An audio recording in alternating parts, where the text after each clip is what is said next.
on the flip side of spellbound, I have to look at the negative side. And I want to bring this up because so many people, especially at the early stages of business, it's almost like the odds are against you. You feel like you keep getting kicked down, and it's almost like a downward spiral where now we're not getting any kind of superpower. It feels like we're cursed, right?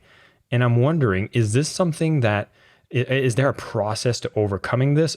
Do we need to deny it? What is the thing that we can do whenever you hear these terms like I'm in a slump? Is this even real? Yeah, yeah. Well, a little bit of background first. Maybe it'd be helpful to talk about exactly what is the role of the unconscious in sales. We've all had interactions with people that just went unbelievably well. We just clicked, and there was that sense of connection, and it was effortless. We didn't have to work for it. It just felt so easy.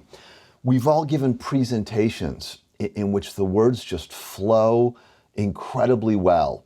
And again, it's effortless and it's easy. We've had the flip side when we're interacting with something and someone, and we're just not on the same level. Everything we say is misunderstood.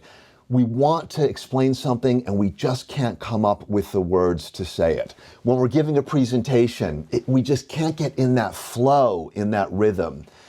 And this is the unconscious mind cooperating with us in the first examples and not cooperating us in the other examples. And you can't fake it. You can't go in to a sales presentation and fake being warm and authentic and making that connection. You've got no control over it. One of the things we have to accept about the unconscious mind is that there are things we can do to try to make it an ally, but we cannot control it. It's kind of like a dog. We can make friends with a dog, but we never know if it's going to be in a good mood and obey our commands one day, or if it's going to be contrary and not do anything we want. So we do have to accept a little bit of letting go. And that's not easy for modern people to do. The modern age is all about taking control. We've got cell phones, we've got computers, we've got cars, we've got algorithms, everything to nail down control. And it's a little bit scary to give up that control. So you're in a slump. What do? The first thing you do is accept it. You say that there is a reason for this. And I'm not going to fight fate. Really, I'm not going to fight the circuits in my brain that for some reason are causing problems. But our brains are going to function better if we take the magical perspective and say, I'm not going to fight fate. I'm going to ride it. I'm going to see where it leads me. And I think that we know good and well that these slumps usually do lead to a good place. Maybe they will lead to abandoning the project. But in Silicon Valley, there's a saying, fail fast. If something is not going well, get out. And maybe that's what the slump is trying to tell you. Maybe the slump is trying to tell you to pivot. Maybe the slump is just trying to toughen you up because something really good is around the corner and you need the toughness to approach it. Now, I'm not an entrepreneur, but I've had similar experiences where I've been writing something, I've worked for 45 minutes an hour, and then boom, I press the wrong button and it's erased. I curse myself, I say, you idiot, you loser. And of course, I'm not cursing me, I'm cursing my unconscious mind that pushed that button, all right? Then I buckle down and rewrite it, and it's much better.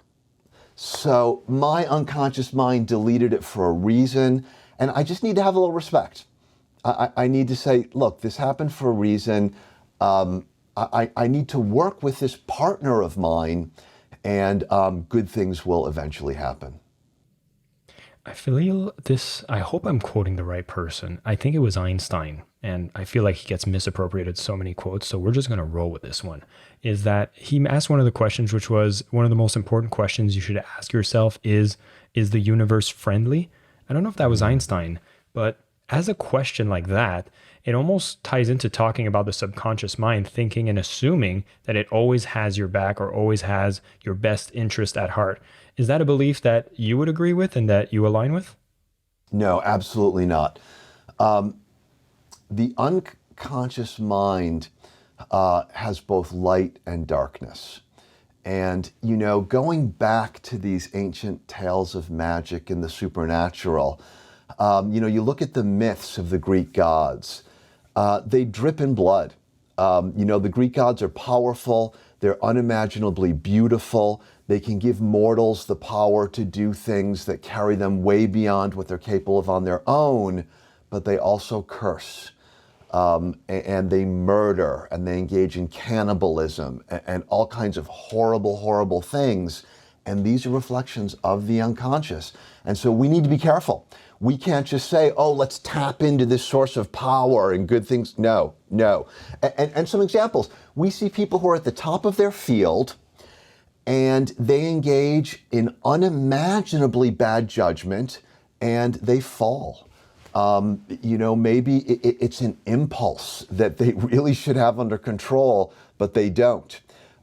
Maybe they become dishonest. Incredibly wealthy people who don't need more money, through inexplicable reasons, will do something dishonest, and their entire career will come crashing down.